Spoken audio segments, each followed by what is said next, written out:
Do you like basketball? Basketball. I like, but I'm not good at. Yes, I'm not. Me too. Hello, everybody. Welcome back to the State of the League podcast, the only NBA podcast that talks about the Mason Plumlee signing and things of that ilk.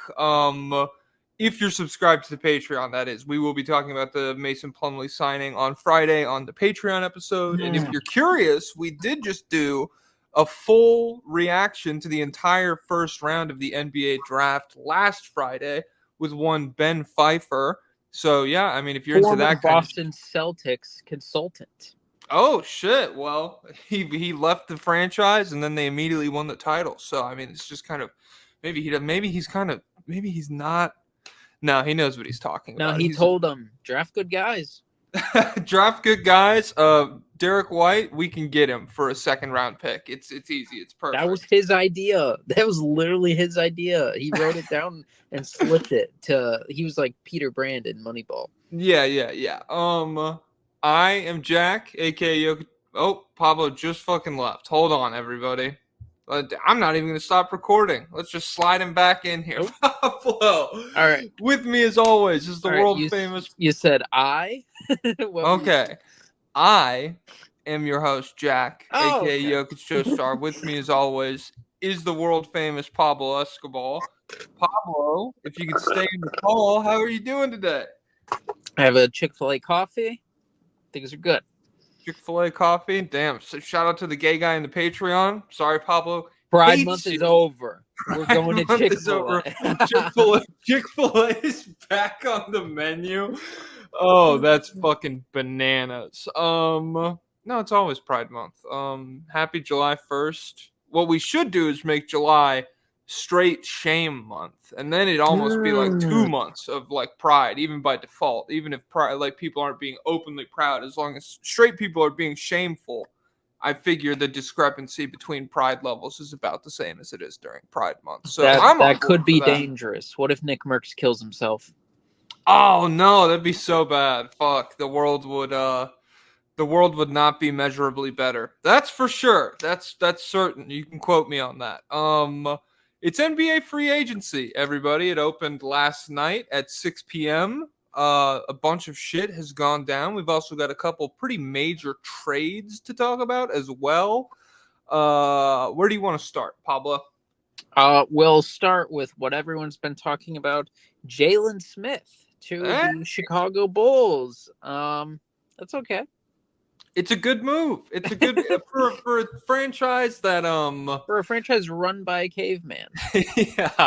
yeah. For a franchise that is constantly like throwing itself onto the train tracks right as a locomotive full of like uranium is coming through and just like absolutely decimating not only any like hope for the future, but also just like any even passing happiness its fans could have in the moment. The Jalen Smith signing, I believe it's 3 years, $27 million. Yeah. He's a nice young player. I like him. Yeah, I'll be able to figure out how good he is, because he's one of those guys. You pull up the Basketball Reference, it's like, okay, why is this guy not the MVP? This guy's shooting like 80% at the rim, 40% from three. He's blocking shots. Like, what? Okay. Wait, he can't get on the court in the playoffs, so I'll be locked into the Jalen Smith show. Not watching on TV, watching on illegal streams. So do not support the Chicago Bulls broadcast. Please, I would love a streamy sponsorship or like a meth stream sponsorship. That would be sick. I'm not gonna lie. And we say, click this link to get it, and then it's just like 10 porn ads that you have to X out.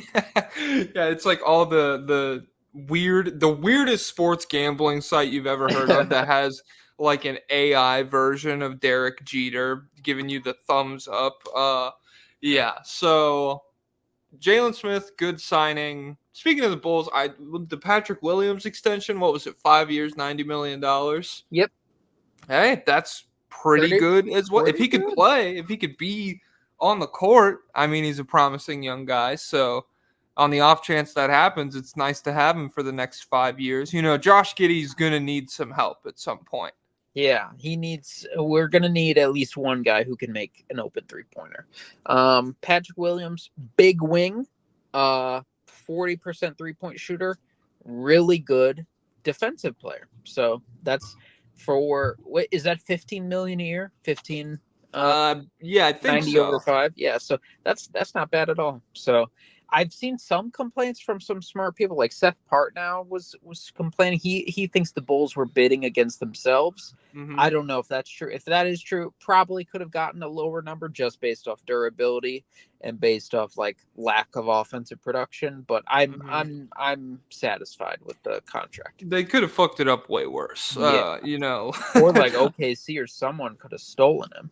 I mean, that's true. That's true. All right. In terms of big moves, do you want to talk about the DeJounte Murray trade first and then get Oh into free yeah, agency? Because then we can just yeah. run through all the free agency shit. So DeJounte Murray out of Atlanta. He's done with skinny jeans. Traded to the New Orleans Pelicans for Larry Nance, friend of the program, Dyson Daniels, 2 first-round picks. The 2025 first is via the Lakers, and then 2027 is the least favorable of Milwaukee and the Pelicans. How did you feel about this trade? To me, it feels pretty inconsequential. Mm-hmm. It feels like the Hawks didn't really get anything. I like Dyson Daniels. That Lakers pick is going to be late. Next year's draft is supposed to be stronger, but it doesn't necessarily mean that there's going to be a whole lot of difference at pick 25 or 22 or Yeah. whatever compared to this year. And then what was it? A second rounder or 2 second rounders? I don't have any second rounders written down. Oh. There's a 2027 first, which is the least favorable of Milwaukee and New Orleans. So that one I won't expect to be like great either.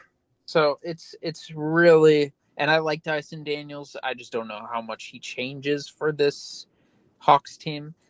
He's just kind of like a worse Jalen Johnson. Mm-hmm. But yeah, it's okay for Atlanta. I don't know if there were better offers out there. For New Orleans, I'm just not super big on the fit there. Like we've talked about, he's very much a reputation defender at this point. And during his time with the Hawks, he has not been an elite defensive player. I think they have the infrastructure for a comeback. I think the Pelicans have a resurgence in him. That could be true. If you're in the gym with Herb Jones all day, who's to say? It might rub off on you. So if he returns to that level of player, then it's good for them. Mm-hmm. But offensively, he's just like kind of like a worse Brandon Ingram, and they weren't into Brandon Ingram. They're like, oh, I don't know how these mid-range shots work with our offense. I don't know if we want to give you a bunch of these possessions. And so overall, I feel like he's just pretty similar to Brandon Ingram. Overall, like they do all the same stuff, right? For the most part, I think. So logically, I think one of the things for New Orleans is like having a legit point guard on the roster. Which like I agree with you. There is a ton of overlap between him and Brandon Ingram, and I think Brandon Ingram's probably the better passer. Yeah. Like I think Ingram. So where it kind of like you cross over that positional line to like Brandon Ingram being a shooting guard or a forward, wherever he slots in. I don't know. I can't define that for you, but maybe just having like a full-time guy dedicated who has spent a good portion of his career like bringing the ball up and getting the team initiated into their sets and like who is comfortable maybe playing more of that facilitator role. I think that is something that could be in DeJounte's wheelhouse that maybe Brandon Ingram just I won't say doesn't have it, but like that has never really been his game. And even though his passing has taken strides over the past several years to the point where I'm on board with you, I think he's very close to DeJounte as a passer. Just like that positional thing, the pass firstness of it all, I think that could go more DeJounte's way. And then part of it's weird to me because I think if you can get the ball into DeJounte Murray's hands in pretty much every scenario, where last season you had CJ McCollum running like late game self-creation offense. I am more comfortable with DeJounte Murray in those spots. I thought he was really good in the clutch pretty routinely for Atlanta last year, even though overall like the scoring efficiency numbers are not that good. I like him in those spots considerably more than CJ McCollum, who I thought you could argue was losing them some games just because of his lack of ability to do shit like that. As for how he pairs with Zion, as for how he like really raises their ceiling, and as for what they're going to do with Ingram, because I feel like they're not done this offseason. I think he's probably still on the move. All of that, big question mark to me. I think DeJounte Murray getting traded, that's a big name. That's something that like the media has been like, oh, this is going to happen for a little while now. But I think the consequences of this trade in terms of how it affects the entire league and how competitive teams are going to be, we have way more important shit to talk about in free agency over the last like 12, 18 hours than this move. Yeah. And I think we learned over the course of his time in Atlanta that he's not a good off-ball player. Like he's not super movement heavy or anything like that. And I do think, I don't know how much that changes for him in Atlanta, because Zion is going to be the initiator for most of these possessions, every big time possession. So it's not like he's free of the Trae Young shackles. Like he's still not going to have to play off ball. And then like even him compared to CJ, like he's probably at this point, he's probably better at getting to the rim, but still like he's not great at getting to the rim. No. So overall, like, it feels like David Griffin had his Arturis caveman brain mode on, and he's like, well, this guy could be a great defender for us, so I'm just going to get him, and he overlooked every other aspect of it. So overall, I just think it's inconsequential. Maybe it'll work. The pathway to working out is if he does buy in defensively. But yeah, Yeah. I think I would consider it a success if he is like a clear plus defender. I don't need him to make an all defensive team or anything again, but if he's just like an impactful, engaged defender, and then you get like 16, 5 and 5 out of him on like okay efficiency, just playing within the role that New Orleans has for him, I think that'd be sick. But I really don't know if that's going to happen. There's a ton of question marks about like how much of the Atlanta experience came down to how he played basketball specifically versus how the combination of him and Trae Young didn't really maximize each other's play styles as well, which again, I agree with you. Like he's going to have to play off Zion. If you take the ball out of Zion's hands, it's actively making the team worse. But I do think maybe there's an argument that there's less like direct head-on conflict with how the two play basketball, him and Zion versus him and Trae Young. So I think that's something I'll be watching heading into the season, but I'm not holding my breath on it making New Orleans like a real title contender. Another thing to watch with him is his 3-point shooting. I think last year, for a lot of the year, he was shooting pretty well. Like he was like 30%. It was respectable, or something. Yeah. But I think by the end, he finished like 36%. And I think that might be the outlier in his career. That might be his career high. So if he regresses back down as a shooter, that'll be a problem. Yeah, it's crazy. His shooting is I have it here. So 2020, he shoots 37% on like 1.7 attempts. He's not taking any. How many then games he's 32% in 2021, 32% in 2022. 34% last year, and then 36% in 2023-24. So yeah, you are right that it is the outlier, but the attempts, he's like taking 7 threes a game in Atlanta. So maybe, I don't know, maybe Zion getting downhill, a wider array of 3-point shooters. I'm not really familiar with Atlanta's roster, but it feels like between CJ, Herb, Trae, and then DeJounte, he's not like him making threes would almost just be a bonus. Like they have a fair amount of floor spacers in whatever lineup they're throwing him out into. So I don't know. I don't think he'll have to shoot the lights out, but I could see it regressing a little bit. Yeah, it's inconsequential. I'm down. Let me throw a timestamp on here real quick. What are we at? 15 minutes? Whoa! Bless you. If you sneeze during this video, bless you. Yeah, Send bless us you. to- That applies to if you're listening, if you sneeze at any point over the next hour and a half, bless you, man. Or Did woman, you ever or watch person. Tobuscus? Yeah, like forever ago. I don't. Is that He used to say that.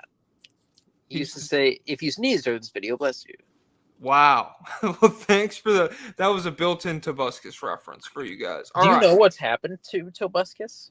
I remember he got like canceled for emotionally abusing his girlfriend or something.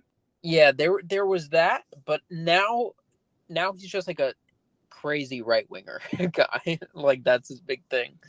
Jeez, that's like him and what is it, John Tron or whoever? Yeah. Damn, the YouTube, the mid 2000s YouTuber to like just staunch conservative crazy person pipeline.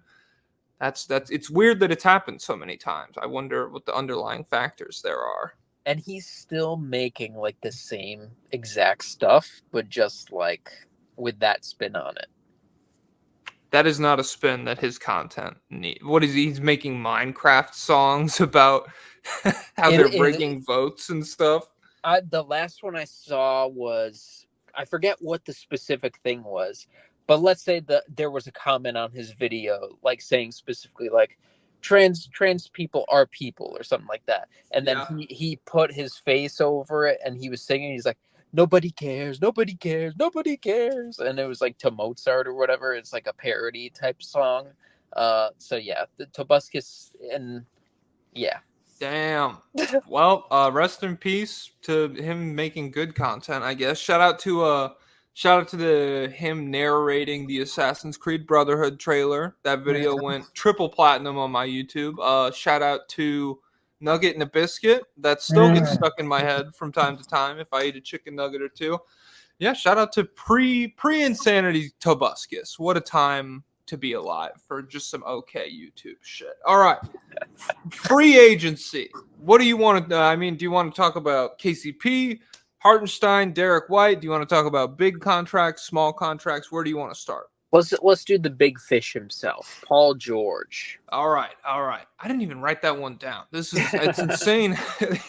That's been like locked in my mind for like a week and a half at this point. So when it got announced, I was like, oh, okay, cool. It's news. That's definitely news to me that was happening. So yeah, Paul George, 4 years, $212 million to the Sixers, I believe. Yeah, I think so. Let's see. I have it in my notes. Yep. Okay. So I like they're doing the big three thing again, and in recent years, the NBA has moved away from the big three model. I don't know exactly what the last team to really would it be like the 2015 Warriors or maybe the 2016 Cavs with if we're doing like Caleb, Kyrie, and LeBron as a big three to win the title. The league has moved away from it in recent years in favor of like two really high-end guys and a nice assortment of role players and depth around them. But what's unique about Philadelphia is they still have like a lot of depth. They had more money to throw at role players. They have picks to throw around and use Jared McCain, shit like that. And so with Paul George, even though they're picking him up, Paul George, Embiid, Maxey, and then I think the roster currently sits at, I know, Kelly Oubre, Andre Drummond, Eric Gordon, and then Jared McCain, obviously. And am I missing anybody? Do you know? They also drafted Adem Bona. Oh, yeah. That's why I was surprised. Because people were treating that draft pick like it would be the best backup Embiid has had in his career, maybe. And then he's pretty cool. He's like they immediately signed athletic. He's like a Jared Vanderbilt type guy, like 100% trying all the time. Flies around disrupting things, and he's a little bigger. He's like 6'10", so he can be like more of a lob threat on offense. Okay. Yeah. So people were acting like he was almost locked into the backup spot on draft night, but then they go and sign Drummond, who, you want to talk about Bulls fuck-ups. It's crazy. They could have gotten something for him at the deadline, and instead he walks for nothing Could have got After- second round picks, but we don't care about second round picks. No. That's for losers. We need to win 5. He's Andre Drummond's not worth 5 extra games. We need to win 2 extra games. But I think he will be really. I like the idea of Drummond in limited minutes as a backup. I think he's pretty routinely impactful off the bench, even though he does have some very big low light moments. For Paul George specifically, how do you feel about paying like 37-year-old Paul George $50 million? Not very good, honestly. Yeah, it is like you talked about the big 3 thing and how teams are shifting away. We just saw the biggest example of this with the Celtics winning the championship, where their 2 star players, like, they didn't, like, in the finals, they're at like 50% true shooting. They were fine, yeah, and like they still wrecked their competition. And so we saw them win. We saw the Knicks. They've traded for Mikal Bridges and they got OG. They are running with this just massive roster of good guys. Yes. OKC got Hartenstein and Caruso, and they're doing this model too, I think. Mm-hmm. And so it feels like that's what the NBA is shifting to, just one really great player and then as many good players as you could possibly have. And so this is a little risky. Like, I feel like I might feel better about this team if they did do KCP and some other pieces with him, as opposed to going all in on Paul George, who had a great regular season last year, but and I think he'll be good for them. What did he put up in the playoffs this year? I think it was pretty bad overall. So, and he's been hit or miss his entire career in the playoffs, and I don't really expect that to, like, he's played with plenty of good players, and it's just been like very up and down. So he was 19.5 points, 4.8 assists, 6.8 rebounds on 41, 37, 84 shooting splits for, what is that? I can't imagine that's great. 55% true shooting. And that was against the Mavs, right? Yeah. So that's a good defense. You will definitely see better defenses if you make the Eastern Conference Finals, though, especially in terms of wing defenders between the Knicks and the Celtics, whoever you face. Yeah, so it's a good situation for him. But it feels like if this doesn't work out early, then this is going to be a big time regret in like 3 years. Yeah, I think one of the unique spins you could put on it in terms of like why should Philly opt for the big 3 setup instead of the whole role players plus generational Embiid type talent. I think Paul George does give Embiid more wiggle room to miss time and keep the seeding afloat in the regular season. As long as they don't overlap. Yeah, that's the real thing. Paul George played 74 games this year. And that's crazy. 48 games in 2020, 54 games in 2021, 31 games in 22, 56 in 23, and then 74 this previous season. So 74, bit of an outlier over the last like 6-7 years, but regardless, that's still good. And to be honest, if you could get 55 games out of him, as long as it doesn't overlap with Embiid, I do think the seeding will be pretty good. And I think, as much wiggle room as you can buy Embiid in terms of missing games, but the team not being the fucking 7 seed or whatever they were, that's good. That's important, especially in the East, because if you can get like a top 3 seed, you are probably seeing an opponent who's not that good in the bottom of the Eastern Conference. Yeah, you might see like the Buzelis Bulls or something. Maybe. Who's to say? They're giving the Celtics a cheeky 6-game series next year. Zach LaVine's about to have an MVP year to keep us from getting Cooper Flag. Oh, I meant to ask you, Emmanuel Quickly or Zach LaVine? Well, hold on. I'm looking at a plane that's flying very low. Oh, hopefully not too low. All right, it's out of my sight now. Hopefully everything's okay. So it depends on the team, really. Mm-hmm. I think obviously Zach LaVine his offensive Zach LaVine is a way better offense, way better scorer. Like Yeah. Against premium defenses, I would trust Zach LaVine to score at a high level more than I would trust Emmanuel Quickly. But he is a better two-way player, so it really depends on the team. Yeah. That's a take. I was being like, I made the take online, and then people were like, "That's dumb," and I was like, "Fuck you." And so now I feel What Quickly over LaVine. yeah, well, because somebody posted a meme. It was that meme of Brittany Broski trying kombucha, where she's like, "Ugh, gross face," but then it's kind of good. And the gross face was Zach LaVine making $43 million. Oh, nobody likes this. Quickly making $35 million. Oh, everybody likes this. And I quoted it, and I was like, well, yeah.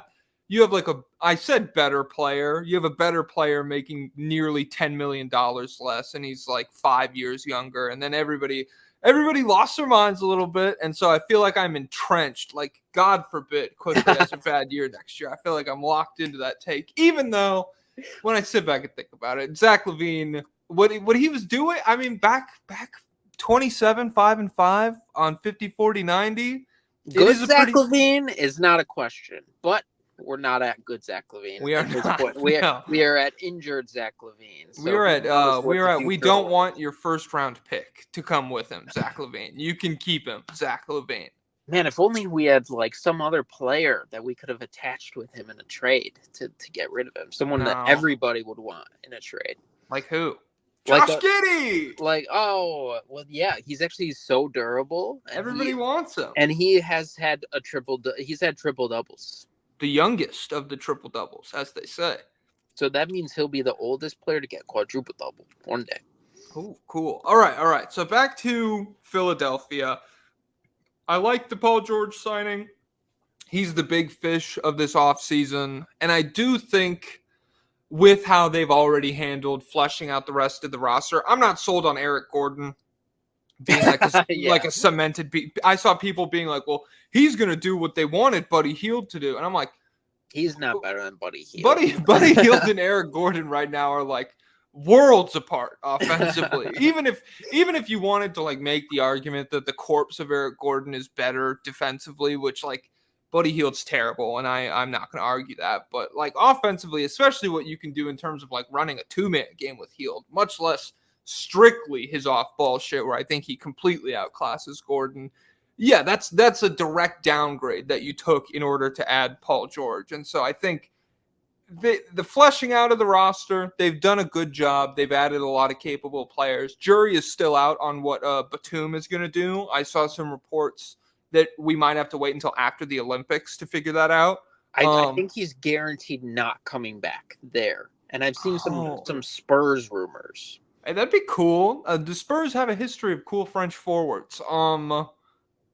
What was I just going to say? I don't know. I'm happy with it, but 2028 was already not going to look very pretty for the Sixers. Yeah. I don't think this helps. Like they're clearly, our window is now. Our window is with Embiid. And I think that's a totally fair stance to have. I don't think they're going to have a better player than him for like a decade plus, even if they get lucky. So, yeah, it's cool. It's cool to, I don't know, do your best right now. But I don't think Paul George makes them like a lock to even come out of the East, much less win the title. Yeah, they should be really good next year. They got Loxy maxed up. They got Maxey locked up, and that's good. And, yeah, they'll be fine. Yeah. Okay, so yeah, I would give it I'll give it like a victory royale, but they only got like 4 kills. It's not like a 20 bomb victory royale. It's pretty good. All right. Hartenstein to OKC. This is my number 2 most impactful signing. 3 years, $87 million. Oklahoma City feels fucking stacked now. How do you feel about this signing? That's a good signing. He apparently wanted to go back to New York, and they wanted him back, but I guess they just weren't allowed to. They like straight up weren't allowed to pay him more than I think like $18 million a year or something like that. I read back when we did like our previews or whatever for free agency, I read an article that explained it, and it was very confusing. But it pretty much boils down to, yeah, because of the contract that he signed with the Clippers, I believe, that when he ended up in New York, that contract makes it so the team trying to bring him back can only pay him so much, whereas anybody else can pay him the amount of money he deserves, which is nearly $30 million a year from the Oklahoma City Thunder. Yeah, so he's the Knicks tried, they couldn't get him back. So that is a big loss for them. Who do they have now? They still have Mitchell Robinson. That's it, because Achua is walking, I'm pretty sure. So that is a big dent in their contending hopes. But big boost for OKC. Now they've added one white boy and one light boy in Hartenstein. So they're both very good. I think they fit with the style of the team. Like I saw someone say on Twitter, like he's not a stretch big, but he is a good passing, quick decision making, mobile, like fluid. That floater from 6 feet out, he's a stretch big, baby. And he won't have to guard Embiid. But I guess he'll have to guard Jokic. So he'll follow up guarding Jokic. But there's who else is in the West? Anyone else that'll give him major trouble? So he'll probably have to guard Wemby. Okay. And that sucks. Well, they won't be in the playoffs this year. Yeah. Beyond that, Anthony Davis would be tough. I think he would love to guard Rudy Gobert. Just like the absolute most like blue collar, bruising, fucking elbow filled fight fest you've ever seen on the rebounds in that series. Yeah, I think beyond that, so the Wolves are just big between Cat and Gobert, and I think this seriously helps in a matchup. Like if they had matched up this year, that would have been a problem that I think was highlighted with Oklahoma City, even though I do think that a lot of what they do to counteract the rebounding issue in terms of like turning teams over and getting out in transition, all that still would have worked against Minnesota with how little offense they really had in terms of on-ball creation. But the rebounding would have still been an issue. And Hartenstein, it feels like he makes the team do like a 180 in that regard. He's one of my favorite rebounders in the league. Even on possessions where he doesn't end up getting the ball, it feels like he is so impactful in terms of clearing guys out of space in the paint, trying to get other people in position to rebound. I like it a lot for them. I think he's a great screener. Like you said, the passing I think will be really big. I'm curious if we'll see him and Chet doing the big-to-big lobs the way you see Cat and Gobert spam it in the playoffs a little bit. I think that'll be a really cool play for them. It opens up a ton of possibilities. And, I mean, in conjunction with the Caruso get, it just, like, are they going to be better than Minnesota was defensively this year, you think? It's definitely possible because Caruso... I think Caruso is as good, if not better, than anybody on Minnesota defensively. I think he's that good. Yeah. And then like everyone's going to be a year older. Cason Wallace, Chet Holmgren, like all these young guys. And then they drafted some good guys. They drafted their first pick, Topic, won't play this year. He has 20 ACL. But they drafted two older guys who are good driving kick offensive players and are like stout defensive players. So they're gonna be legit. They're gonna be crazy. Yeah, and I definitely think in terms of like the Caruso Forgetty swap out, Oklahoma City has become the number one team in the league you can point to and be like, there is not a bad defender in this lineup. Like they might never have a bad defender on the floor. Really. Yeah, who would be? I guess Isaiah Joe would be a target. Oh, and they re-signed Isaiah Joe and Aaron Wiggins, who saved the basketball to good deals, to tiny 4-year deals. And Wiggins got 5 years. Yeah, Aaron Wiggins, he was the subject of some memes on day 2 of the draft because people were being like, I think it was Sponhauer who said the 55th pick in the draft absolutely has to hit. Otherwise, we're going to have some serious conversations because that's where Bronny went overall. And not Isaiah Joe. Aaron Wiggins was 55th overall. And so Whoa. Thunder fans were like, "This is what it looks like when the 55th pick hits. It's pretty crazy." It's a necessary pick. Yeah. I don't remember what Wiggins was, but I remember Isaiah Joe 4 years, $48 million. I believe that's the most money the Thunder could offer him. Feels like a steal. That feels like a great value for a guy who does everything Isaiah Joe does. Yeah. Aaron Wiggins, same money, like $9 million a year, but for 5 years. So Okay. a little less money. So Isaiah Joe is $12 million a year. Wiggins would be $9 million a year. Okay. So that's yeah. This team is going to be so good. Yeah. And I like the timing of Hartenstein's contract as well. I think 3 years is the perfect length. Where I didn't go through and look at when they need to start extending everybody. But it's I think he's like front loaded. I think people said. Yeah, it's front loaded, and I believe there's a team option on the last year. So it's really like if it's dog shit, it's only 2 years. Like they don't have to do all three. And so yeah, Sam Presti, you fucking psychopath. Oklahoma City looks really good heading into next season. Do you have any final thoughts on them? No, get them out of our face and timestamp it. I could timestamp it. I didn't timestamp the Paul George thing. It's fine. It's fine. It's okay. 30. He doesn't have any fans left. Yeah, I mean, did you see his podcast co-host? What happened? Like he trash talked. He was like, "I can't believe the Clippers didn't pay him what he paid Kawhi" on Twitter. So, which one? I don't remember. I think it was the white guy. He's a crazy guy. Not the white. Well, maybe the white guy, but just Paul George. Like, never know what he's thinking. Never know. Never know what upsets him. Because I thought he was the Robin. I thought he was openly the Robin. And he was like, "Yeah, this is Kawhi's team." Now he's the fucking Alfred in Philly. Yeah, now he's like, I wonder what does he want to do in Philly? Better Tobias Harris. I think he wants to play. I want to stand in that corner. Yeah, stand in the corner, attack the third closeout in a rotation. Score 32 points a couple of times in a playoff series and just like help out. Like I think they have enough people in place for him to not have to do a ton of dirty work. I'll say that. He'll stay clean. Him and Kelly Oubre.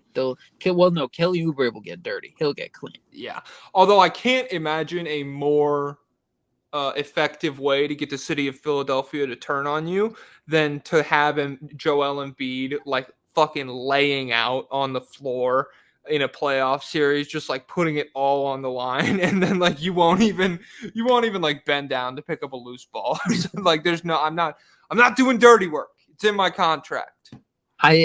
Bill Simmons mentioned this on his podcast. Like, this is the first time Paul George will actually be under like a large media microscope, because he has been in LA, but it's the Clippers, and then he's played for OKC and he's played for Indiana. So this will be the first time where he's like, there's a lot of people who are paying very close attention, and they're going to be very angry if you don't do well, and they're going to throw batteries at you. They're going to tell you to kill yourself. Yeah, it's definitely on the table. It's all on the table for Paul George. So where do you want to go? We're done with OKC. Do you want to talk KCP to Orlando? Yeah, why not? He got $66 million for 3 years, right? And the Nuggets claimed that they offered him similar money, or like the same thing basically. But I've seen people be like, no chance that's true. That's just the Kroenke family lying or whatever. But yeah, good pickup for Orlando. Bad news for the Nuggets. Yeah. Well, we're getting Russell Westbrook, so it's good. There's a silver lining to Maybe it. this will be the right situation. I've been hearing for a long time. He needs to be in the right situation. Okay. Since the phrase "the right situation" arose with Russell Westbrook, has he walked into a better situation than he would be walking into with the Nuggets? Well, I want to know, what situation has he not been in? One. He's been with Harden. Okay, like no, 3 separate no, times. no. He's been with No. KD. He's been No. with LeBron and AD. At this point in his career, okay, so I thought, okay, not to completely derail it from KCP, it's a huge step backwards for the Nuggets, obviously. Like, just strictly in terms of on ball defense, much less what he theoretically provides in 3-point shooting. 32% for the playoffs this year. Fucking loser, but it's whatever. It's fine. I'm not even upset about it. Yeah, they don't have, I mean, Christian Brown, I have more faith in to start than I feel like most people do. There's some Nuggets truthers that are like, he's ready. And I don't know. I think he'll survive. I think he's ready defensively. I think he's like a really impactful defender, but I don't think he can like routinely finish 3-point plays the way that KCP does, even on like a pretty mid night or in a cold stretch. Can he guard Anthony Edwards? He was better. He was better than KCP at guarding Anthony Edwards in the playoffs this year. There were some numbers to support that. I felt like the eye test helped.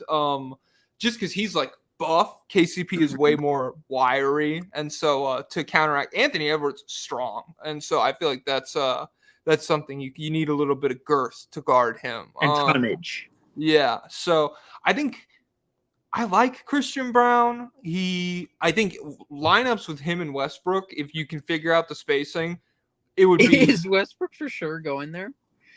There was mutual interest, and I saw a report. I've never seen a report like this before.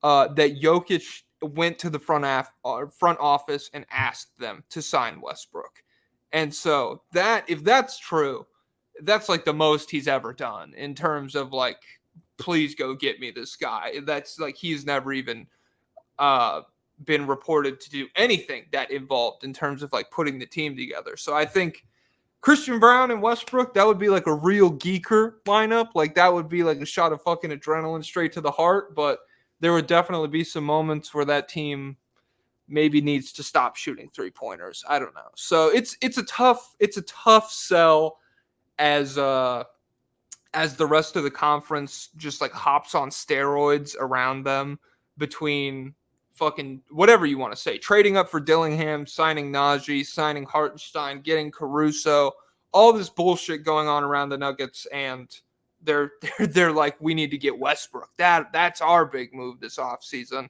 But for the Magic, I like it a fair amount. I think it's like a logical fit, and I think he will be really good for them. But I also think, do you think there's a way this move like snowballs in conjunction with youthful players taking a step forward in one off season, and then come next year, it's like, oh shit, this is a real 4 seed now. Like this is a real, like they could make noise. They could win a couple of playoff series in the East. They could give the Knicks or whoever a very difficult time. Do you think that this could develop into that?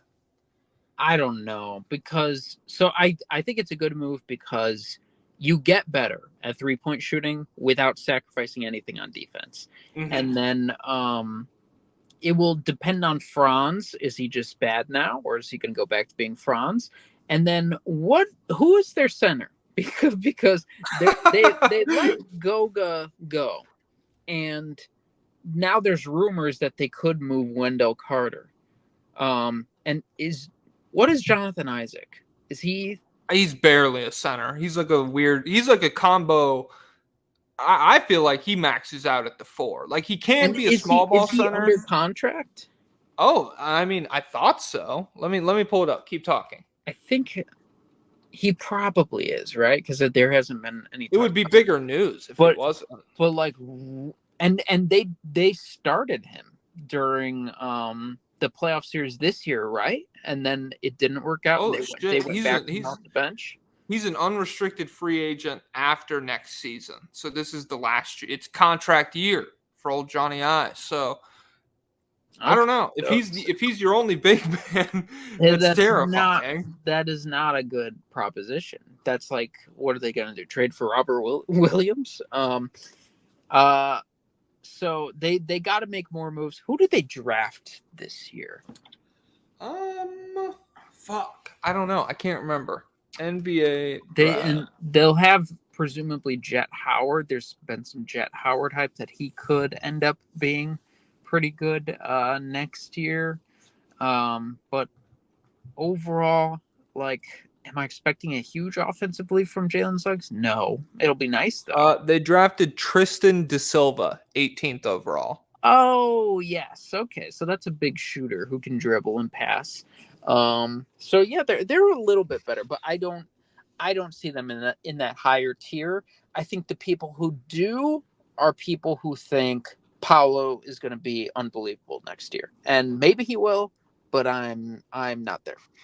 Yeah, I'm on board with that. I view this as like a more conservative, sensible version of what the Rockets did with Fred VanVleet and Dylan Brooks, where you have this team, young team, talented team, feels very much like they're on the precipice of doing something tangible, but everybody's also 23, 22 years old. And so you bring in a guy who has been around the league forever, is very impactful at a bunch of shit that your team like desperately needed last season, and then also has a ton of veteran experience and can like show.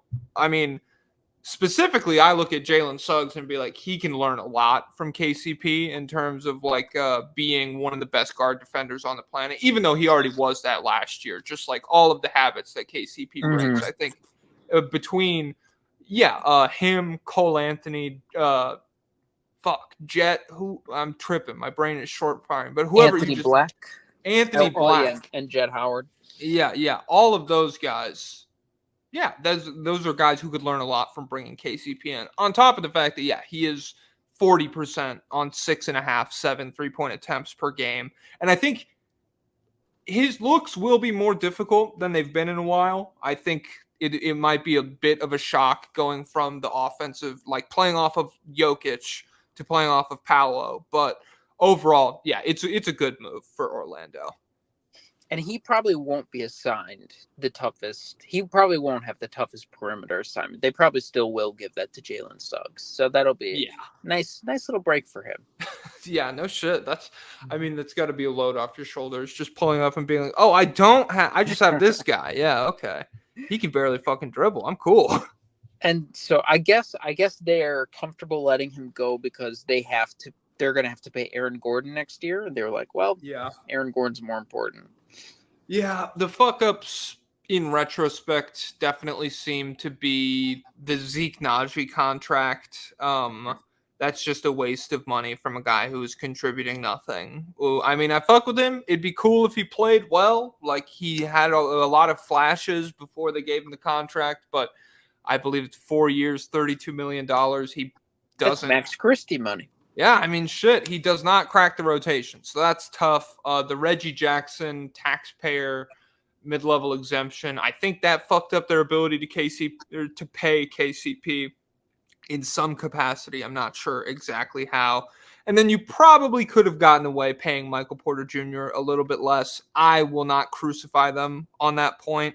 Like, first of all, you won a title with that lineup, and so, like, we're looking at all of this through very rose-colored glasses now. But additionally, like, if the choices are overpaying him by $5 million or he leaves or something, get the fucking job done and worry about the KCP contract or whatever down the line. It's just the fact that they messed up a couple more times and they couldn't afford him. And now, like I said, the West is just getting really, really good very rapidly. And you have Jokic. I have faith that the Nuggets will be very good next season.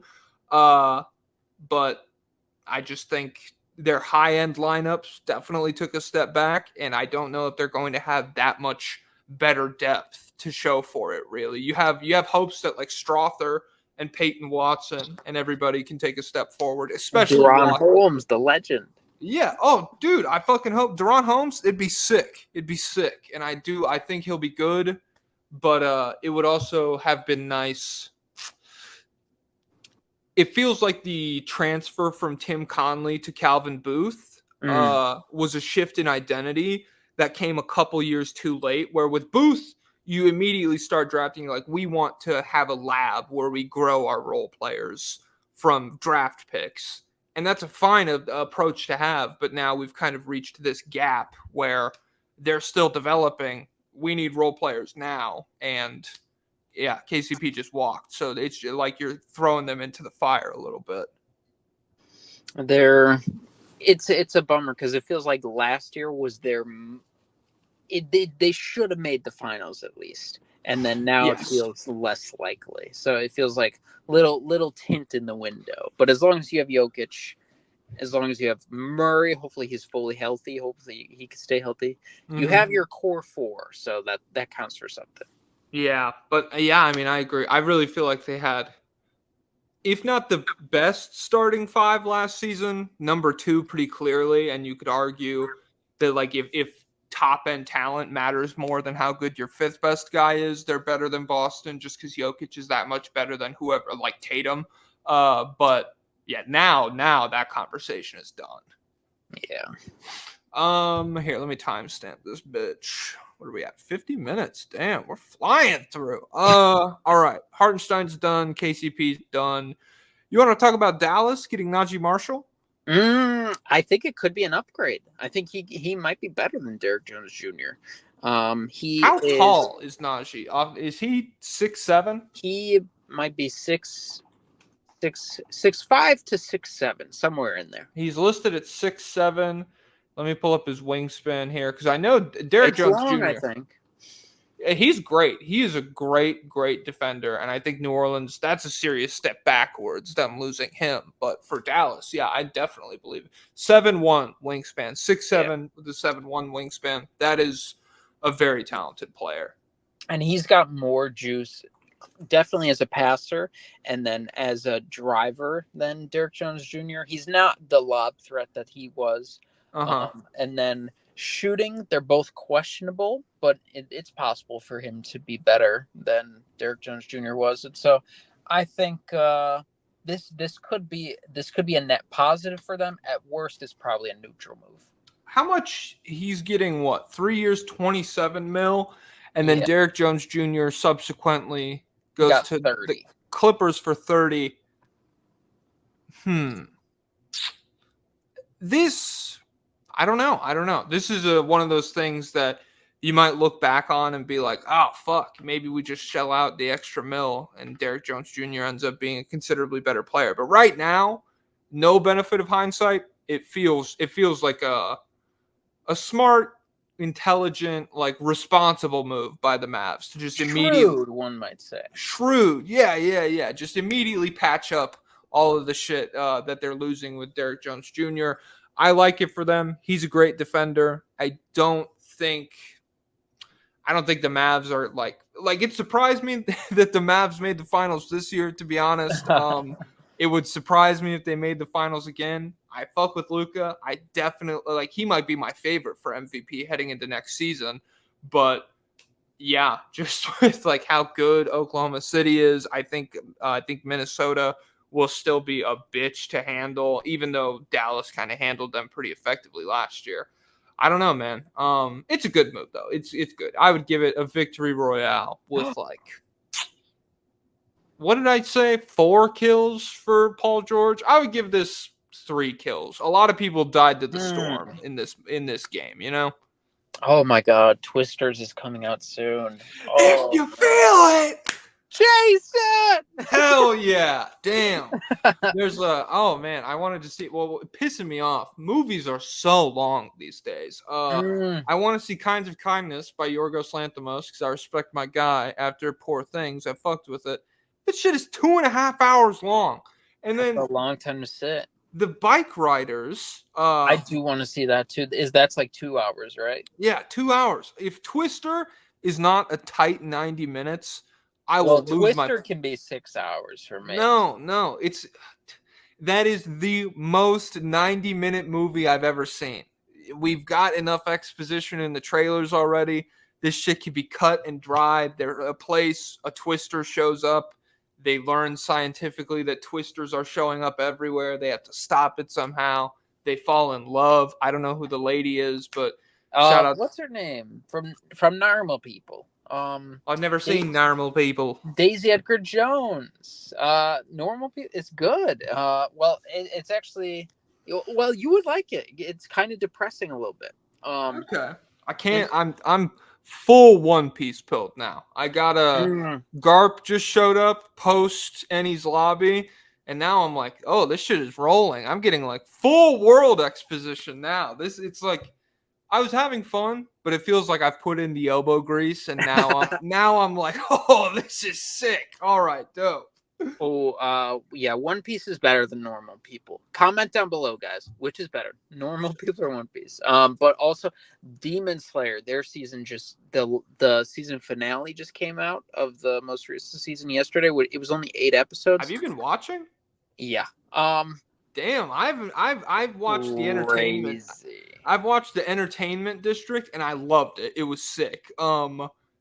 But I haven't seen what is it, Hashira training arc, Blacksmith Village. That's all on my list. I just haven't watched it. So it holds up. It's as good as Entertainment District. I don't know if it peaks as high, but it's still really good. And then it's setting up what I guess the finale is. There's not going to be a season. There's going to be 3 final movies. So I'm cool with that. If I could push a button and sacrifice some lives to get those movies right now, I would, depending on the button. If I could pick someone that the button would press, pick a certain man. Basketball executive. Oh, well, he's one. Yeah. For 3 movies? Okay. Yeah, I got 3 people in mind. This is like a monkey paw of killing people. The presidential election might change, just so you guys know. Whoa. If it was a monkey's paw, you would pick one of those guys to die. And then Mr. Caveman would be like, I'm selling the Bulls because I'm running for president. No! I'd be more okay with that because he is from Lithuania, which is an actual first world country. So you can't you have to be born here, I'm pretty sure. What? Yeah, what's up with that? I was thinking about that the other day. Why is that still a thing? It feels pretty un-American. I mean, I don't give a fuck. And Ted Cruz wasn't even born here. He was born in Cuba. It might be Canada, but who? Oh, Justin Trudeau is Castro's son. Oh, I'm thinking Ted Cruz is fuck. Ted Cruz is the loser. He looks like Grayson Allen. Yeah, okay. Yeah. No, I know who Ted Cruz is in my mind. He's the Texas governor or senator or whatever. But I did get confused that Justin Trudeau is the one who looks like Castro. Mm-hmm. And then because he's his son. Yeah, that's hilarious to think about. I love What the fuck were we talking about? Not Zeke Naji. Naji Marshall to Dallas, Derek Jones Jr. to the Clippers. Pretty lateral moves for both teams. What the fuck? Clippers. Kevin Porter Jr., 2 years in a player option? Damn, I almost said, am I allowed to say on YouTube? I don't know. Well, but you didn't. I didn't say that. I was exploring a phrase that I don't know if I'm allowed to say or not. I will. What are we at? 5730. I will just write down 5730K yourself, and maybe I'll cut that out. Kevin yourself, man. Yeah, Kevin yourself. So yeah, that was cringe. That was insane. I will actively be rooting against the Clippers next year, and I hope Kawhi fucking retires. I don't know what you guys are doing. I hope Kawhi forces them to trade him, and I hope OKC feasts off your picks for years to come. And unprotected 26th first rounder. That's insane. That could be crazy. AJ DeBonsa, he's already hyped. And Cam Boozer 26? Cam Boozer might be 26. So yeah, I hope you idiots suffer. And you could have gotten Jonathan Kuminga for Paul George, but you turned it down, I think. So you're an idiot. You're stupid. Yeah, that was crazy. I don't like. I get not wanting. Maybe they were confident they could.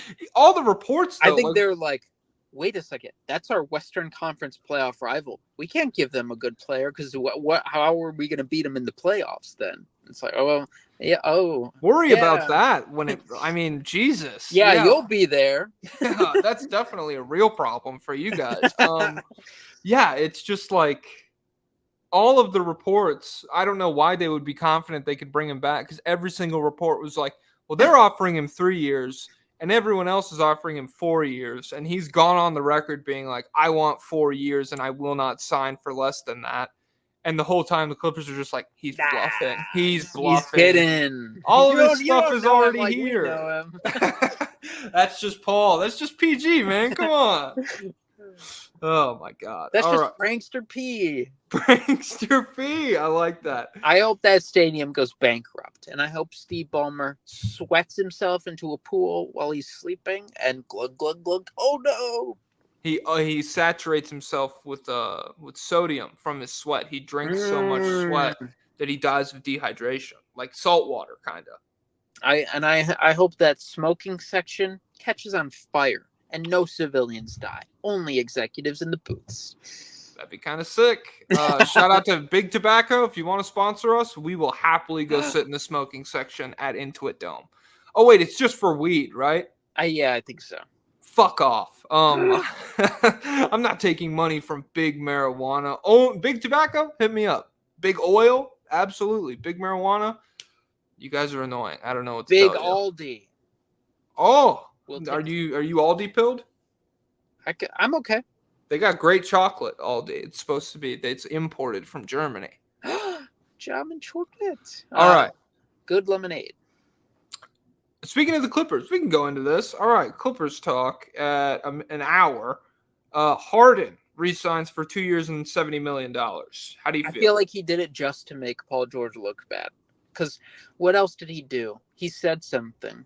So he did something that made Paul George look like. Did he sacrifice some money? And he was like, "Yeah, I'm cool with it," or something like that. I mean, this feels like plenty of fucking money for this version of James Harden. Let me just say that. Yeah. But, and he told Paul George, "Don't trust that snake, Daryl Morey." And then Paul George's like, "You know what? I didn't like James Harden, so I'm going there anyway."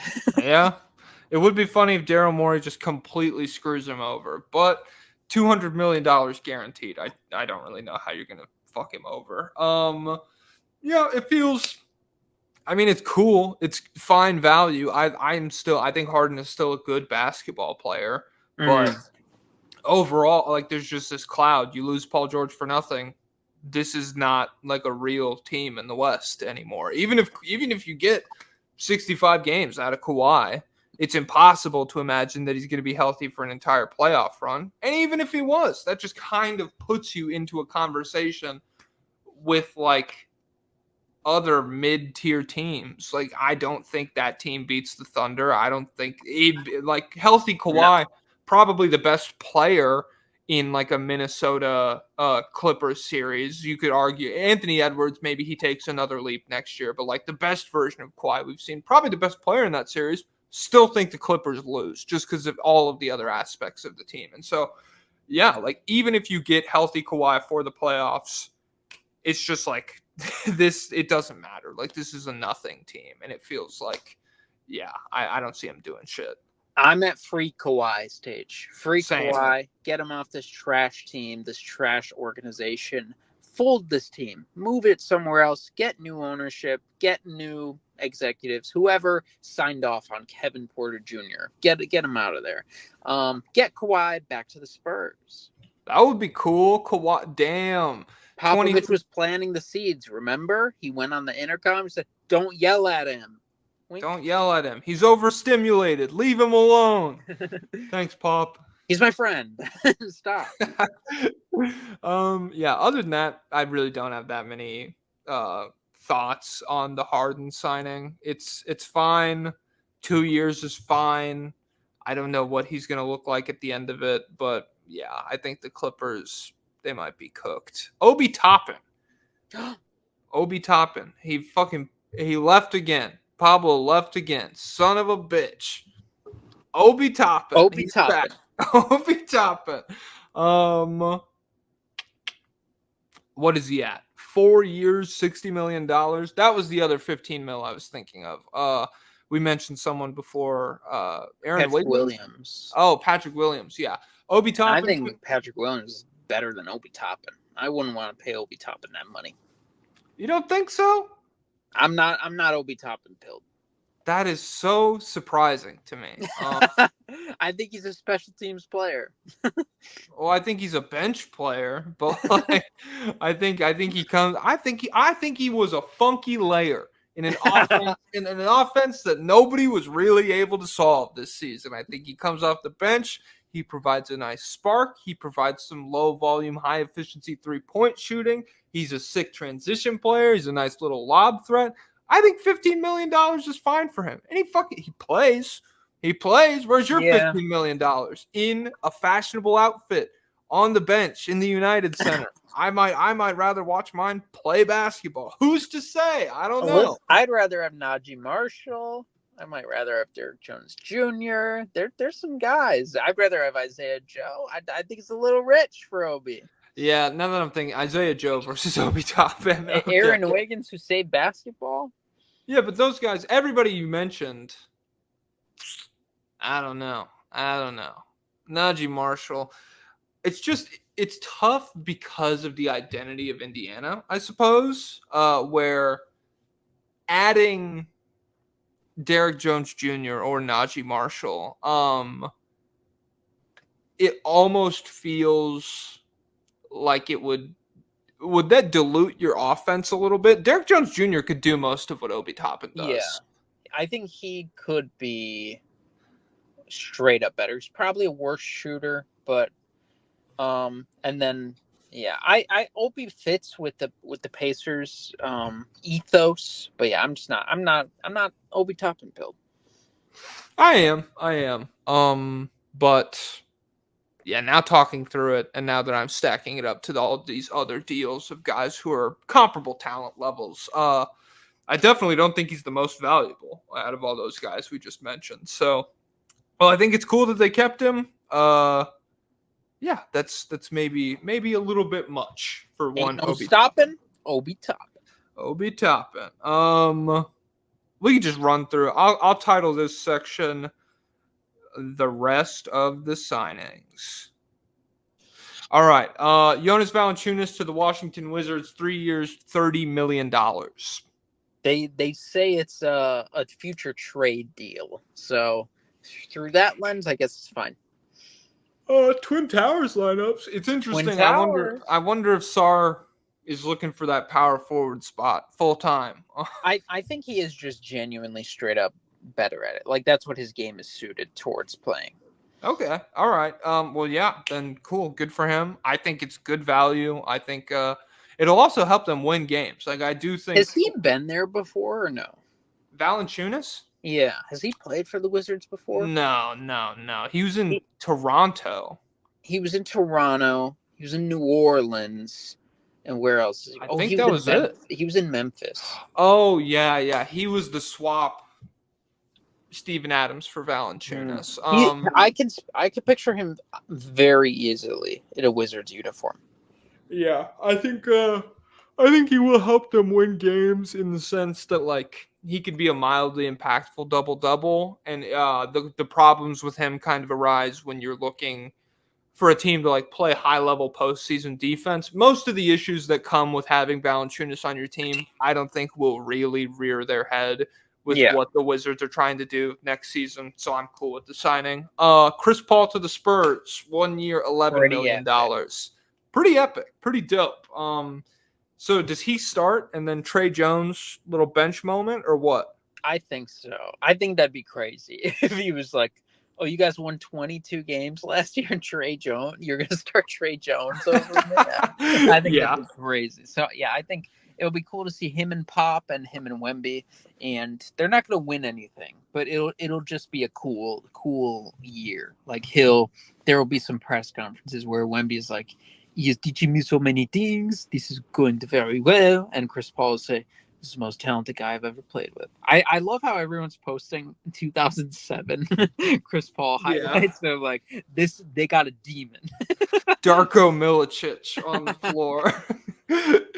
Oh my God. Mason Plumlee to Phoenix. I didn't see the money, but it's a 1 year deal. Probably not much. I saw probably the Suns fans are like, yes, we got a heist. I can't believe these idiots let us get him. And then Clippers fans were like, they're in for a rude awakening, Do buddy. you guys This guy's have you the watched worst. him? This guy's trash. I hate this guy. Yeah. I think it's surprising how athletic he is for the injury history he's had and the age that he's at. Nothing about his game beyond that. It's like, whoa, he could do this. It's like he's bad on both ends of the floor most nights. Team USA participant. He's a cool passer. He's got a couple dimes in there, and he'll bust out a handle that will surprise you every so often. But Plum Dog millionaire. are they? So is Nurkic and Plumlee their big man rotation? Well, they lost Eubanks, didn't they? Where did Eubanks go? I wrote it down. Oh shit, I wrote it down too. It's surprising, but it's to the Jazz. oh yeah. They tampered for that. Yeah. I just think that might be the worst two-man rotation in the league. Fucking no, not Valanciunas, Nurkic and Plumlee. That might be the worst two center like on the same team getting like real rotation minutes. That's terrible, dude. So yeah, not super high hopes for Phoenix heading into next season. And then the last one I wrote down was the Max Christie extension, 4 years, $32 million off of promise. Never will bite you in the ass. Speaking as a Zeke NAJI employer. Yeah, I think that's fine. Hopefully he's able to get on the floor this year. I think he'll be a solid 3-point shooter. Tobias Harris to the Pistons. Oh yeah. Year 26. 26 million each year. 2 year 52. How did he get that money? He's literally a fucking like thief. He's a common criminal. I mean, I don't know how else. He must have had him at gunpoint. Like, yeah, it's shocking. I think I've seen some Pistons fans being like, "Look, had to spend the money somewhere. We needed more offense." You know, you didn't have to spend all of it. Yeah, it's just like, no. He's literally, he is so bad. He's so bad, dude. So yeah, him and Tim Hardaway Jr. I'm looking forward to watching it. Would not be looking forward to rooting for it. Oh, and they hired Bickerstaff. Yeah, we forgot to mention that. I hate that argument so much. We had to spend the money. It's like, no, you did not. You don't have to pay somebody money that nobody else is going to pay them just because you have the space. So like the Rockets last year and the Bulls have done this so many times. I hate it. Yeah, it's the biggest fucking cope for giving out like a dog shit deal in the world. Yeah. Someone had to. Yeah, no. I had to give Tobias Harris 52 mil, bro. You don't understand it. Literally had to. Cade got a big extension. That could backfire, but hopefully it works out. I have faith. He'll be fine. Yeah. DeLon Wright, 1 year to the Bucks. They got a guy who was okay. Well, actually, they got a guy who played some minutes for Miami. It's pissing me off. Role players need to understand. You sign a short team deal with the Nuggets that's friendly, you will make $1 billion afterwards. It's literally a free money glitch, and nobody's exploiting it. They will, like, I don't know, dude. Playing with Jokic, it'll make you fucking money. And so you were sitting back. You were sitting back before today. You're like, we got DeLon Wright locked up. No. DeLon Wright never entered my mind as a prospect. I'm just saying, in terms of like, if you need your career revitalized, if you want to stick around for 4 more seasons, play 2 of them in Denver. And then, yeah, after that, go figure it the fuck out. I'm just saying, playing next to Jokic, minutes next to Jokic will make you look like you're fucking 5 years younger, man. Luka Garza got a 2-year deal to go back to Minnesota. Good for him. I like him. He's grown on me. Cornette back to the Celtics on a 1-year deal, I think. Kevin Love, 2-year deal, $8 million total, back to Miami. So crazy. I like Kevin Love too. I won't necessarily call him good at this point, but he's handsome. The silver fox. And then so some rapid fire rumors. The Warriors and the Jazz are okay. I totally miswrote this in my notes. I literally wrote down the Warriors and Jazz are interested in the Warriors. I think this is supposed to be the Warriors and someone else are interested in Markkanen. It's the Spurs. It's the Warriors and the Spurs. Yeah, I think was it the Warriors who I said the other day, like they still surprisingly have all their picks. I wonder if they could. I wonder if we could be seeing like a future mortgaging for Lauri Markkanen. Bro, the 2030 Warriors pick is one of the most valuable things in the sport. I feel like that's and I mean I feel bad for Steph. I saw people online a take that was like the Warriors are clearly in their 2012 to 2016 Lakers Kobe era with Steph at this point. And I quoted it and I was like, yeah, the difference is Kobe's body was falling apart and he was not good anymore. And like this version of Steph is still the best player the Warriors will probably ever have in your lifetime. And so it's like just a bummer to waste him. Yeah. To both let Clay leave and not getting Paul George is not entirely in their control. I think they offered a fair price and the Clippers were just stupid. They but offered too generous a price, maybe. Yeah, I mean maybe they should have lowballed him. But yeah, to have all this shit happen in one off season and then turn to this guy who's still like 26-5-5 on generational shooting splits and be like, oh, I don't know, sorry. Yeah, that sucks. You want to see the best players in the sport be able to compete, and I still feel like Steph could really compete at a high level, but I don't ever think he will leave Golden State, and so he might just be stuck with what they can give him. Clay is deciding between the Lakers and the Mavs. And they're saying LeBron might take a pay cut to sign Clay.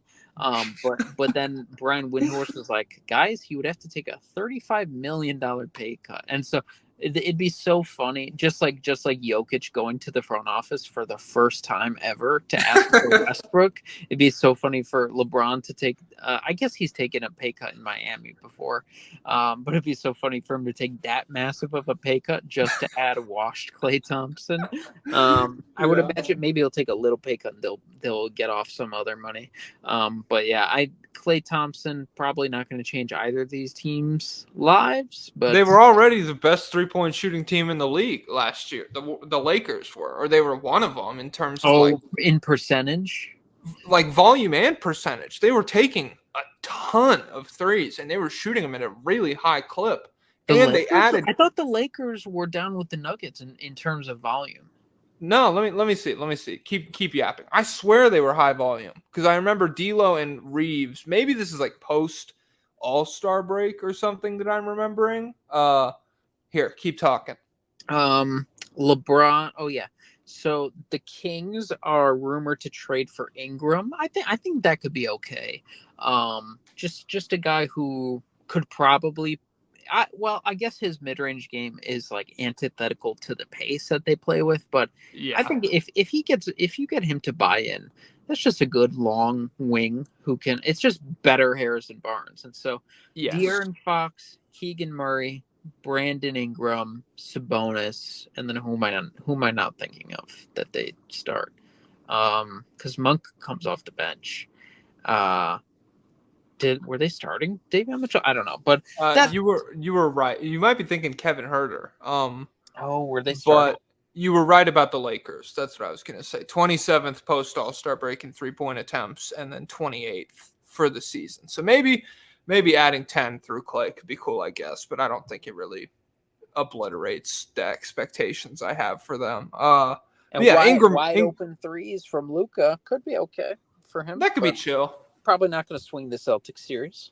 Probably not. You know how they already just fucking could not stay afloat on that end. You know how they had one and a half. I'll call Kyrie half bad. 1.5 bad defenders on the floor, and the Celtics just eviscerated them. What if we had a guy who can't move into the lineup? That could be the move. And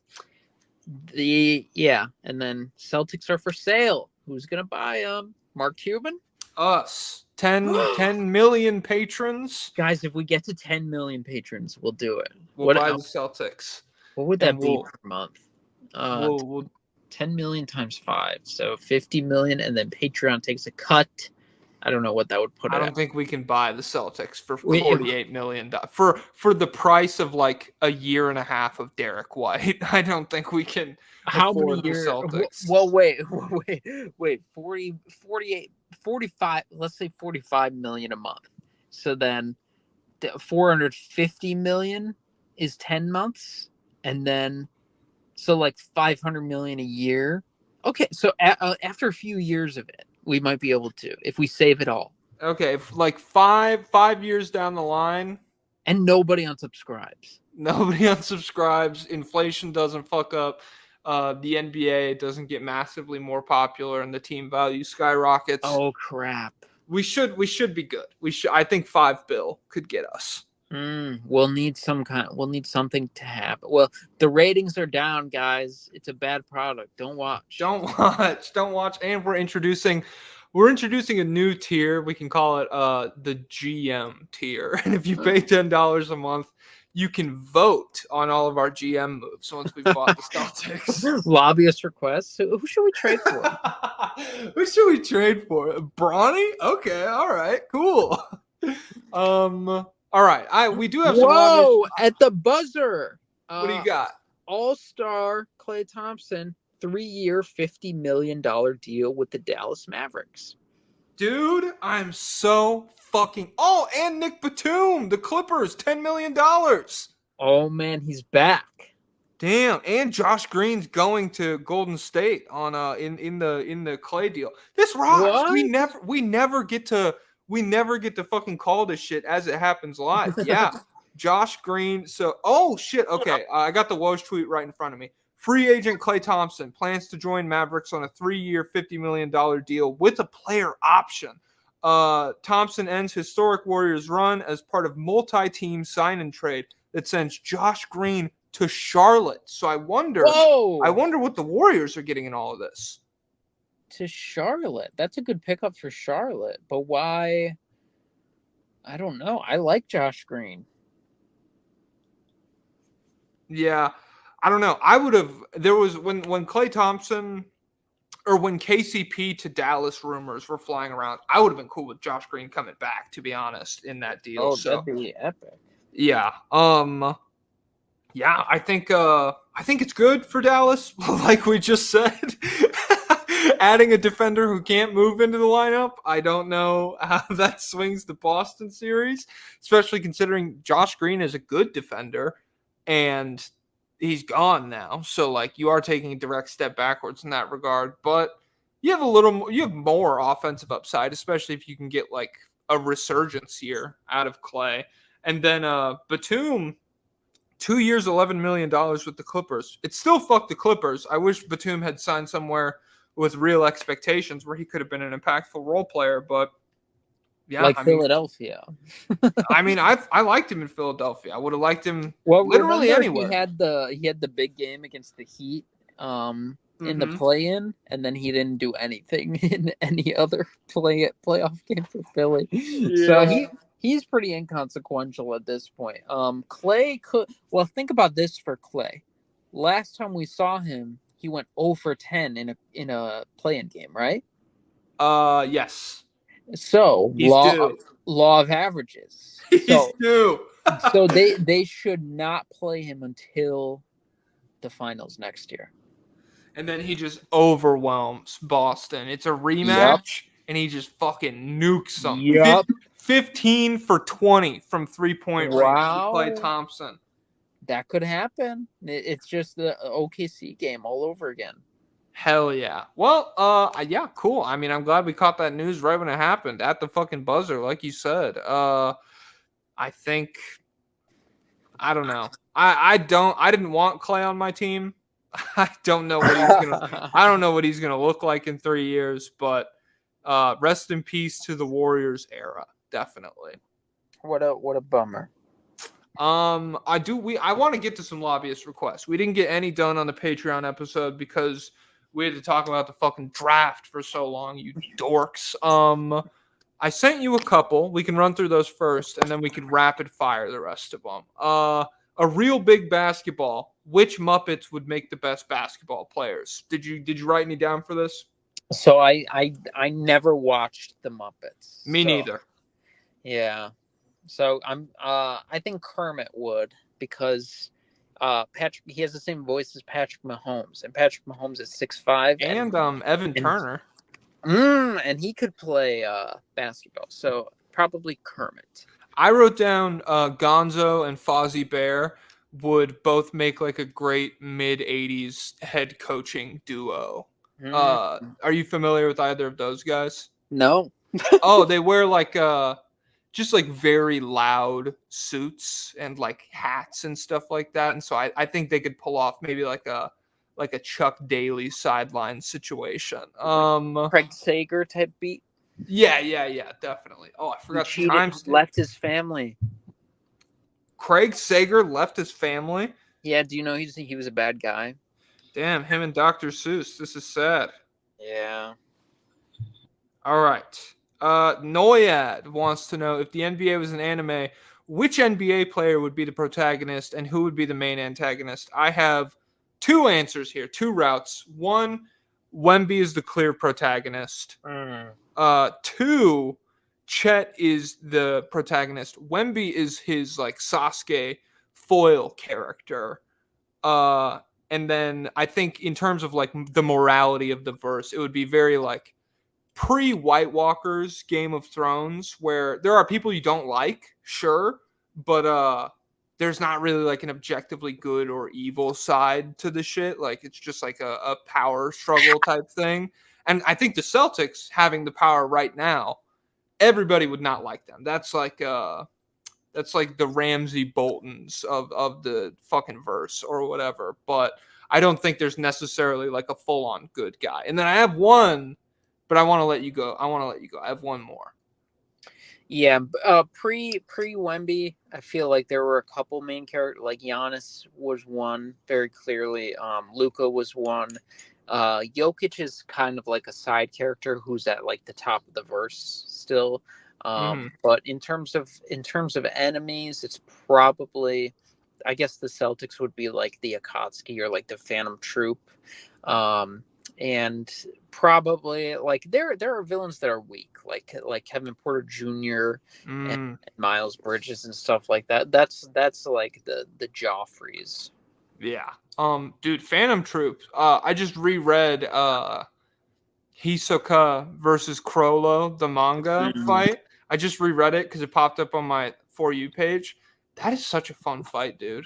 There's a lot of reading involved, but it was so much reading. Yeah, it's cool mechanics and shit though. Oh, and then my third one, Ice Bryce Sensabaugh anime, where every season it's like his arc is like defeating the guy who's in front of him on the depth chart to like establish himself as a rotation piece and like stay alive through the entire like post Lowry rebuild era. And the final villain is Will Hardy. Exactly. Yeah. And then by the end of it, he's the GM and a player. That would be epic.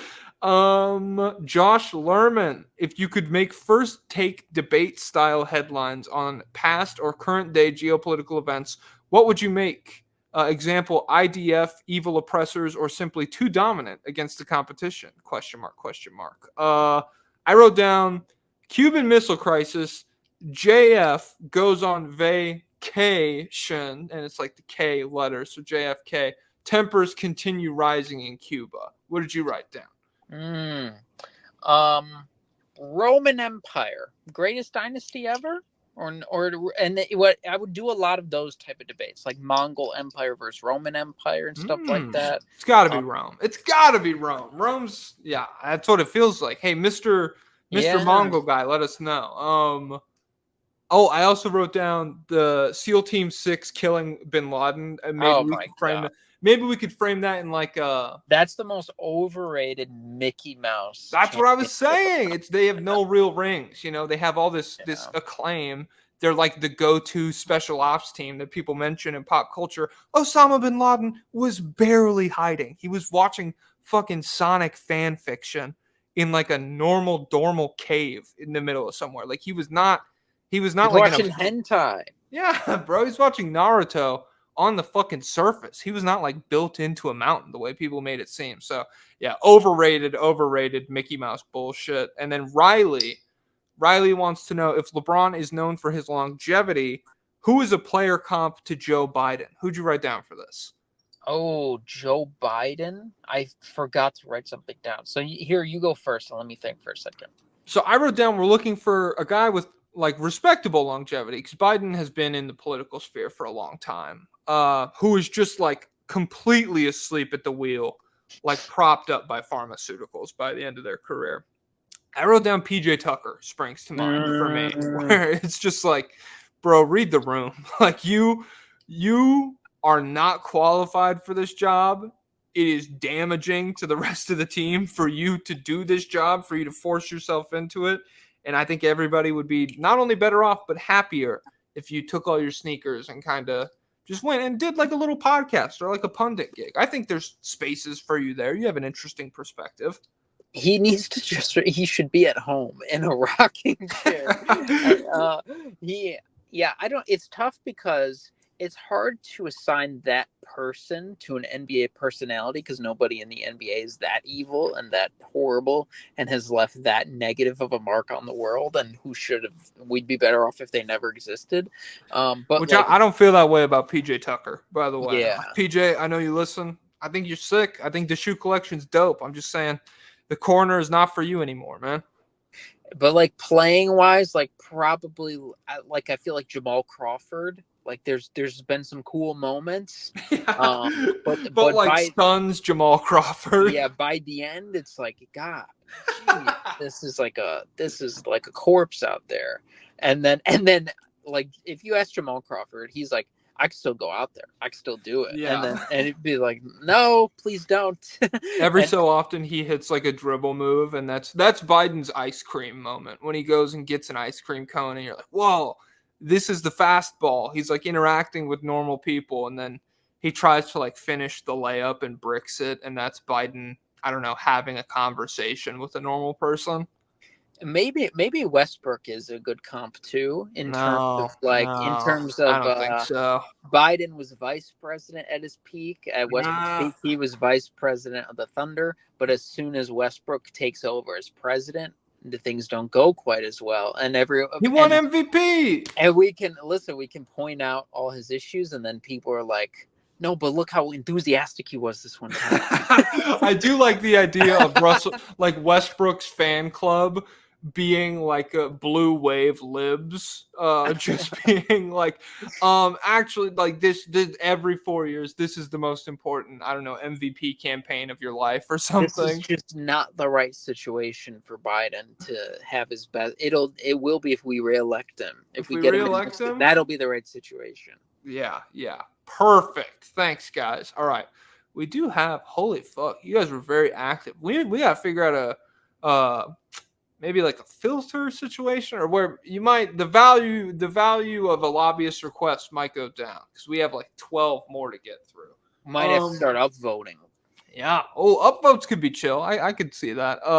Josh Lerman wants to know, should the Spurs become the greatest defensive team of all time? Trade up to 1 for Sarr, then use voodoo magic to get Cooper Flagg next year. I think it would be cool. They should have.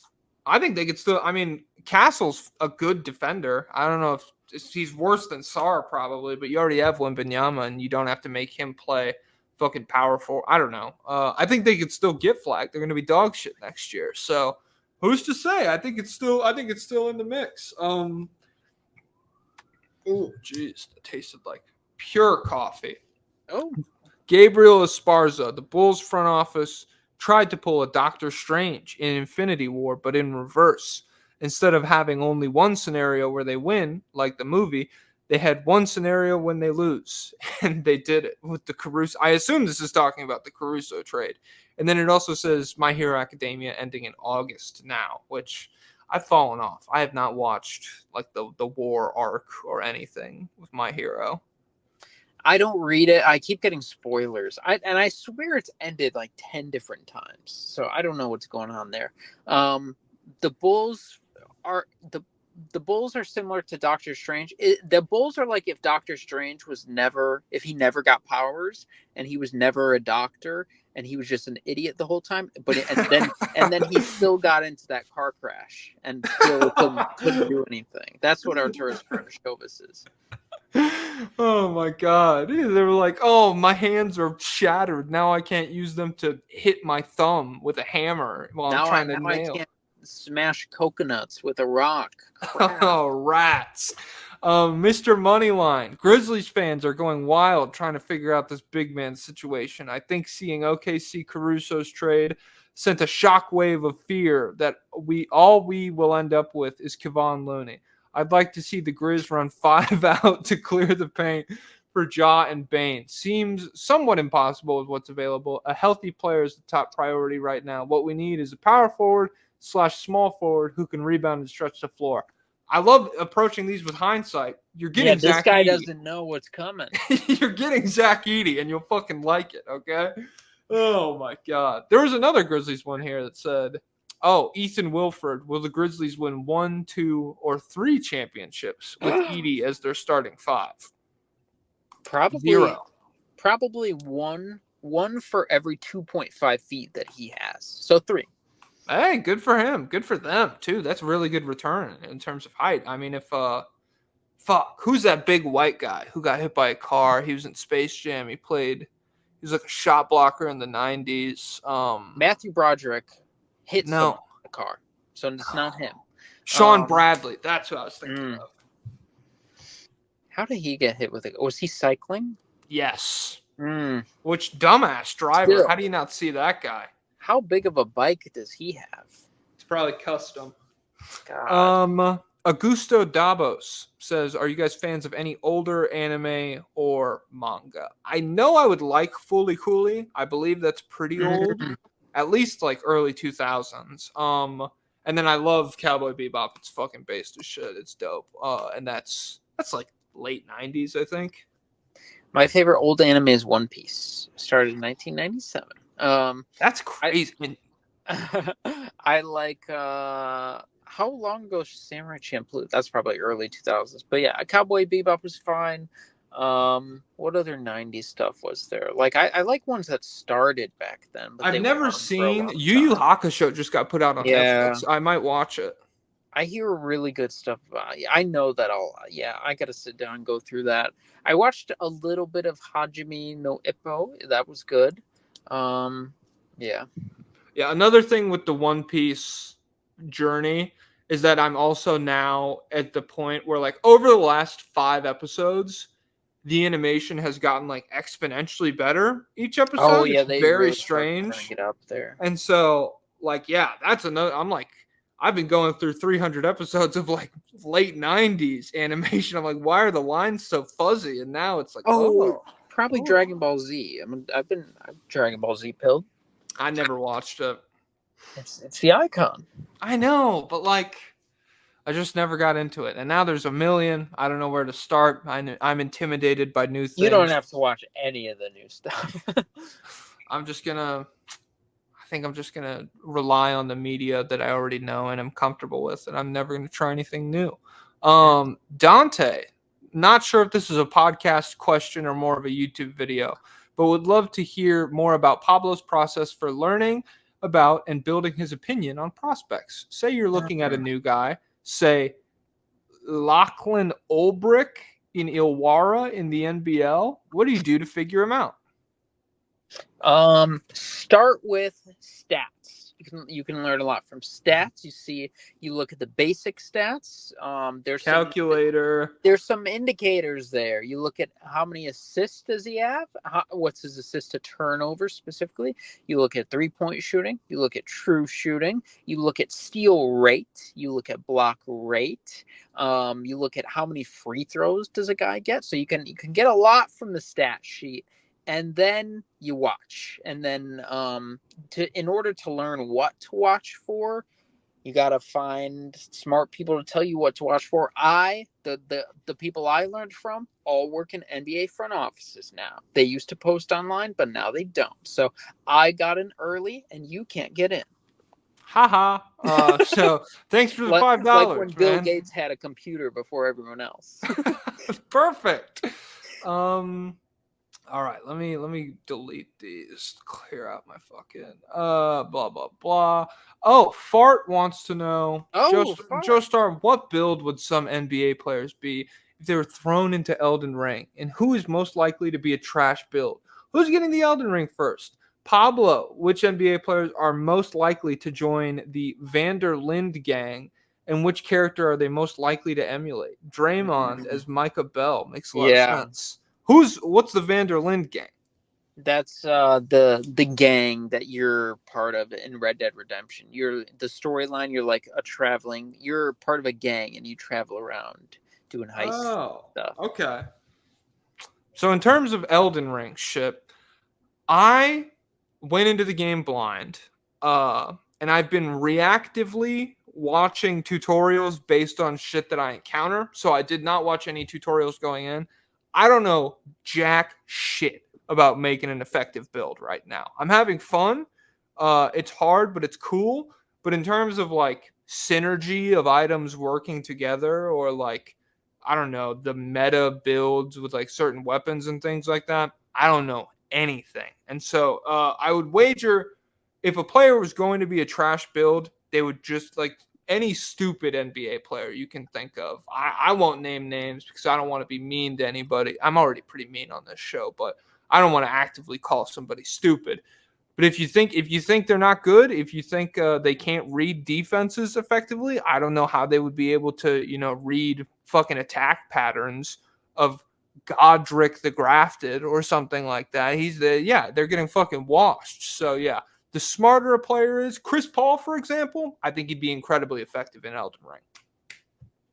I think Dutch might be closer to Draymond because he actually was great back in the day, and then he had that head injury or whatever, and he started going crazy slowly, and he's like lashing out, and you're like, what's going on with this guy? He used to be under control. So I think that would be the Draymond comp. Micah was just like pathetic the entire way through. Damn. Fuck you, Micah. Yeah. Who are the best? Oh, Bwomp, that's their name. Who are the best big contracts for tanking teams to take on? And what Zach assets? LaVine, everyone should get him. What assets could be attached to them, respectively? A first. I mean, it's going to take more than a first for Zach LaVine, I guess. So, I don't know. A first and Josh Giddey. I would do it.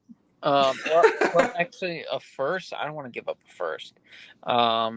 Yeah, I don't know. Some guys like Bradley Beal feels like you can't even take on Bradley Beal because No trade. They have nothing to attach. Oh, and you can't trade him unless he says so. What a crazy thing. Ben Simmons at this point is kind of an asset because he's expiring. So. Hey, the back 2 years of the Paul George deal, lock in. That will be an expiring Paul George. That'll be a chip, definitely. It would have been Chris Paul, but he got obviously waived and re-signed and everything. So yeah, I don't know. I think those are all good answers. Thoughts? Harry Trainer says thoughts on Westbrook and DeMar showing up at the Kendrick concert. Oh, I love this. I love it when us two white guys get to give our takes on like black pop culture. Yeah, I think they showed they're down with the culture, and they still know what the streets are down with. So, yeah, I think that's a good take. I won't ride this bit into calling Drake a fake black person. That's not my area to say. All I'll say, Drake is one of my people. He's a Jew. Hey, have to. Good for you. Good for him. All I'll say is that I like the Kendrick songs, man. They're good. The concert was super dope, and I do think Drake is cringe, but I don't. Again, it's not my space to say. Drake can't say the N-word. Who the fuck am I? So yeah, I just think Westbrook and DeMar showing up, that was cool. I like it when Westbrook dances. Hopefully he can dance for the Nuggets next season. Burger with awesome sauce. Oh shit, we're getting backed up here. You were correct about the myth that eels can't reproduce. I think that was you who said that was some bullshit, right? Mm-hmm. I think so. It's one of the funniest animal myths because we've known how they reproduce since the 1800s. The origin of the myth comes from Aristotle writing about eels coming from the Earth's entrails. Not enough mythology anymore. Science has definitely ruined the storytelling aspect of the human brain. I feel like that.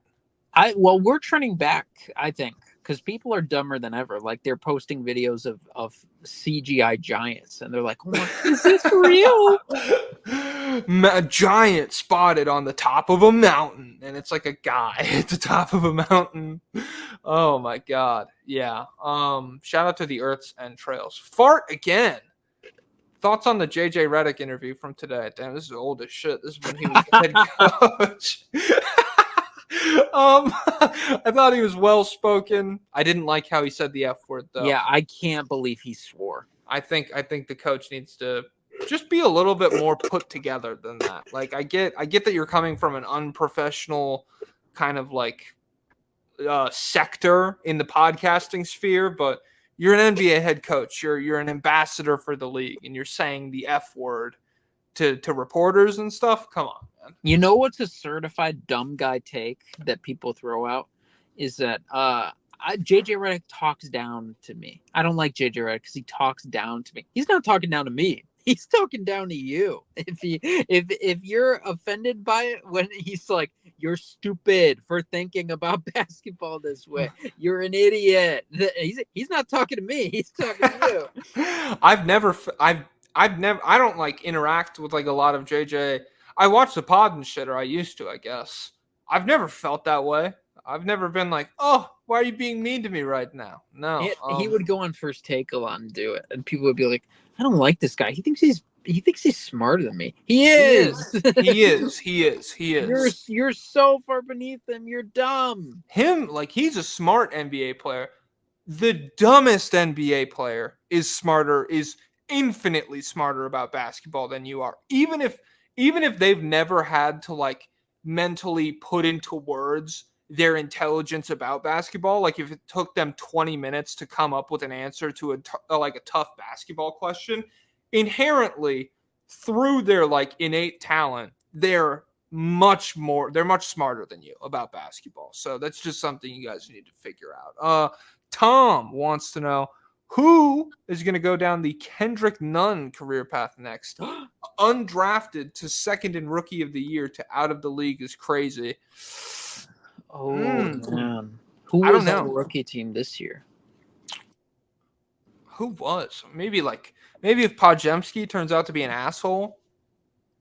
Who's a little? Well, no, I think he's actually good. Who's like a little inefficient scorer that people really like? Keontae George last year. No, because he's more of a on-ball point guard. I don't know. Maybe like Marcus Sasser. Was he? Yeah, that's not bad. Second rookie team. The problem right now is that the rookie class this year was incredible. It was really talented. So yeah, so there will probably be a guy like that in this year's class, but I don't know who it would be. Who would a chucker be? I don't know. Marcus Sasser is an all right one. Benedict Mathurin could do it, I feel like. Oh yeah, that'd be crazy. Okay. And then Luke Holmes, my motherfucking slime. What do you guys think are the best and worst